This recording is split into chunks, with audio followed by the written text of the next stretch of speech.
block or anything like that. But there are things called premature ventricular contractions, which is normal. Usually they might cause symptoms like lightheadedness, but rarely they cause symptoms. It's a normal, as you get older, they occur more frequently. In most adults, after the age of, I forget, 70 or 80, if you just look at any normal adult, you'll have those, what we call PVCs. So a few of your episodes, when you click the button, it was in sync with either normal rhythm or it was with PVCs. So it's possible that your PVCs are causing these symptoms, but it could be something else as well. Okay. So explain the PVC thing to me. Sure. Yeah, I read it, but explain it to me. It's a variant of normal, basically. It's just your heart, basically your heart has a few chambers, and then the bottom chambers are the ones with the more muscle, and they contract, and that's what pushes the blood to either to your lungs or to the rest of your body.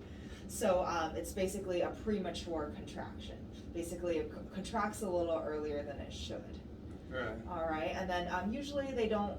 They're benign. They're not going to cause really any trouble. The only trouble that they could cause is if you have symptoms from them. Okay. Okay. But we also want to make sure, when you're in cardiology, we want to make sure there's nothing else going on. We don't want to just focus on something that we try to piece together. So, do you have any other symptoms? Meaning, when you're walking, when you're going upstairs, do you ever get short of breath, lightheaded? Any other instances where you feel lightheaded? It's funny. If I'm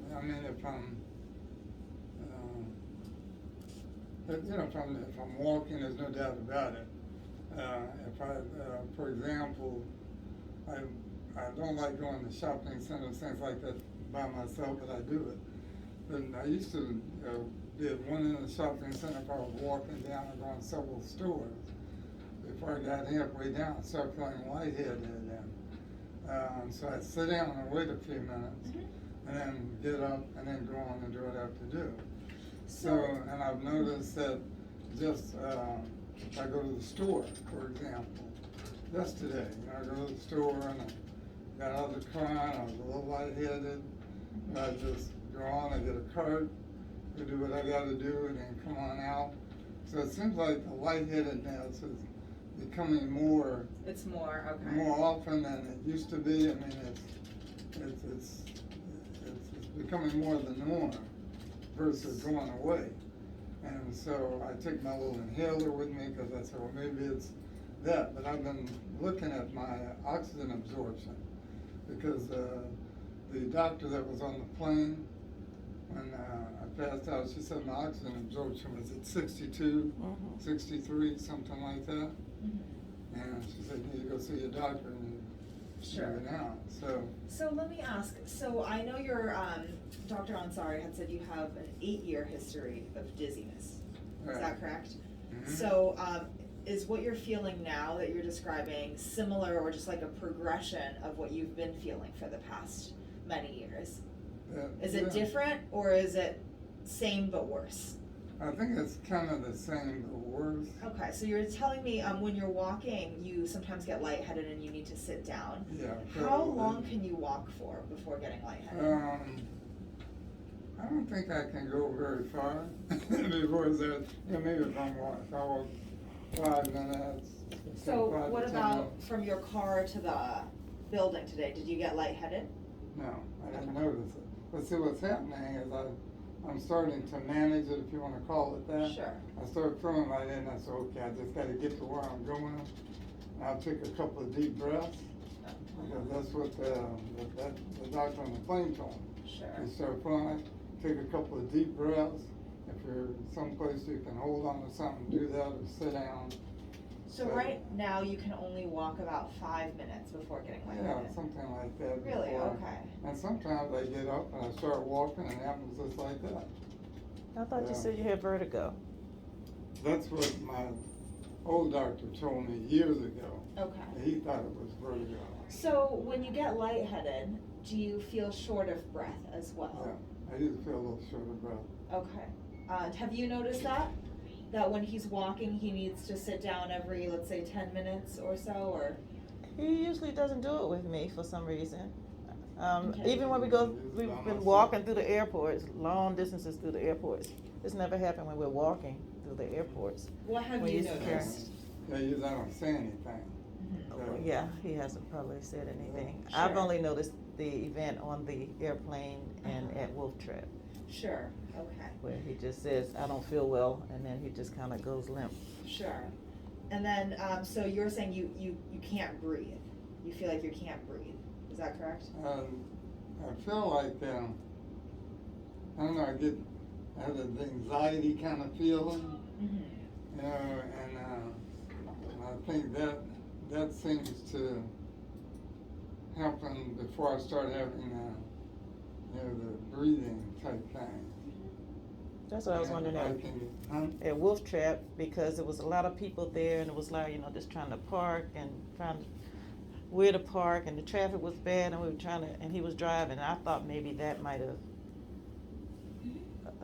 contributed to it, because we were sitting in a spot where people weren't really around us. We were on the first row, so it wasn't like we had people, around us the whole time.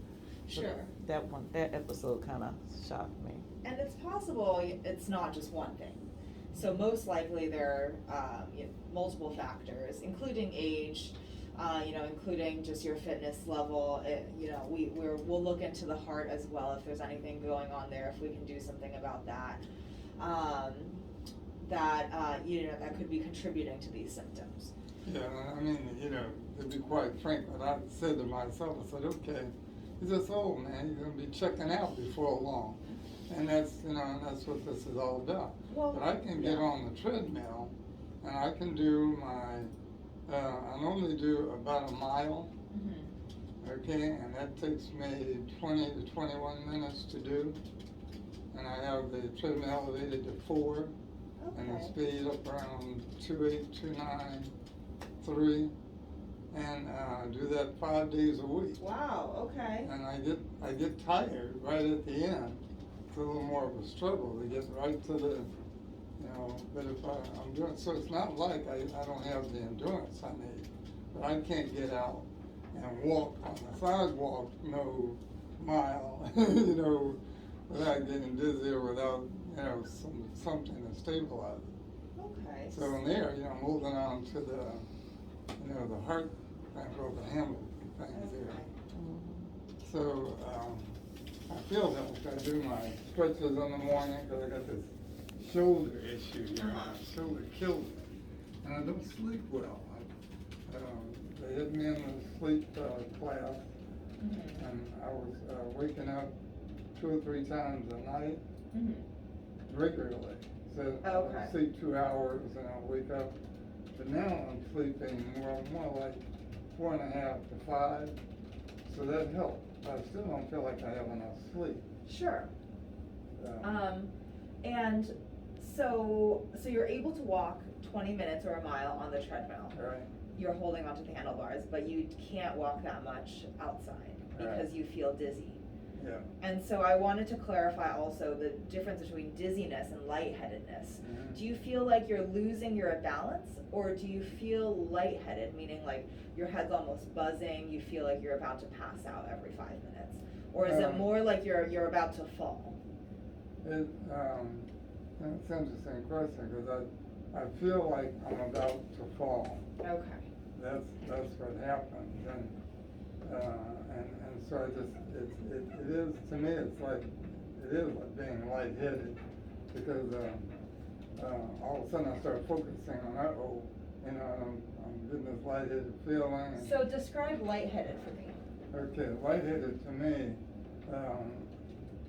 I'm a little out of balance, and I start to see little speckles sometimes. Okay. And I just, and I don't feel like I'm getting enough oxygen. And maybe that's just because she told me I wouldn't. Okay. Your oxygen actually on the plane was in the 80s. It was 82 and then it went up to 88. So it's not too bad. It wasn't in the 60s. It was documented as in the 80s, so it wasn't too bad. Oh, no, it was Documented in the 60s. where? In the doctor's notes John after the was- episode. She must Oh, have written it yeah. down wrong. It was You were 60s? there. Uh-huh. Okay. It was Cause they were getting ready to definitely make an 60s. emergency landing Oh my goodness. in okay. Richmond unless Oh, his yeah, levels they got were back getting- up. Mm. They thought Okay, they had a okay. heart attack, they were getting ready to land the plane, like Oh, you Yeah. said, in Richmond. Yeah, When I okay. got to, Reagan, they Mhm. had the emergency folk all there Oh, to wow, Gurney. okay. Oh, yeah. They had I'll all make the a note of stuff that to and make the sure next- it's corrected. Yeah, it was a big deal, we let anybody off the plane, so. Sure. We got got me off out, first you and know, yeah. So, no, it wasn't any, Okay. it went from the 62 to 63 up to about 82. Yes, Okay. and they said, And once she- it got to that level, then The doctor. They told me, would- Yeah, she went back up to first class.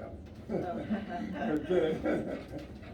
But she was very helpful because, when I came to, she had the little thing on my hand.